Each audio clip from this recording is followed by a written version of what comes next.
আসসালামু আলাইকুম ওয়া রাহমাতুল্লাহি ওয়া বারাকাতুহু। পার্ট 2 ইবাদুর রহমানের অর্থাৎ আল্লাহ তাআলার প্রিয় বান্দাদের গুণ সম্পর্কে আলোচনা। আজকের পার্ট 2 তে আলোচনা করব দ্বিতীয় গুণ এবং তৃতীয় গুণ সম্পর্কে। আল্লাহ তাআলা কোরআন কারীমের মধ্যে বলেন, ওয়া ইযা খাতাবাহুমুল জাহিলুনা ক্বালু সালামা। আর তাদের 2 নাম্বার গুণ হবে, এই ইবাদুর রহমান আল্লাহ তাআলার প্রিয় বান্দাদের 2 নাম্বার গুণ হবে, তারা যখন তাদেরকে যখন মূর্খরা তর্ক বিতর্কের মধ্যে নিয়ে যাবে, তারা তখন সেখান থেকে সালাম দিয়ে ওই জায়গাটা এড়িয়ে যাবে। এরকম জ্ঞানী লোকজন হওয়াই উচিত।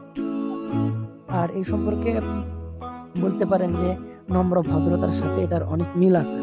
যারা নম্র ভদ্র হয়ে থাকে, দেখা যায় তারা অনেক সময় কি করে, আল্লাহ তাআলার প্রিয় বান্দা যারা, তারা অনেক সময় এরকম মানুষদের সঙ্গে বিতর্কের মধ্যে যায় না, মানুষদের সঙ্গে তর্ক করে না। আর তর্ক করলে কথাবার্তার দ্বারা অনেক কষ্ট পায় মানুষ, এতে অন্যের কষ্ট হয় আর নিজের গুনাহ হয়। এই জন্য ইবাদুর রহমানের দ্বিতীয় গুণ আল্লাহ তাআলা বলেছেন, তারা বিতর্কের মধ্যে যে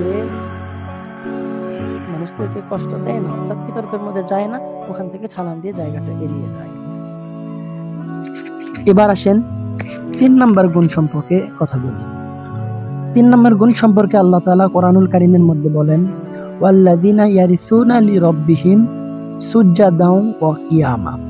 অর্থাৎ তারা রাত অতিবাহিত করে তাদের প্রতিপালকের সামনে সিজদা ও দাঁড়ানো অবস্থায়।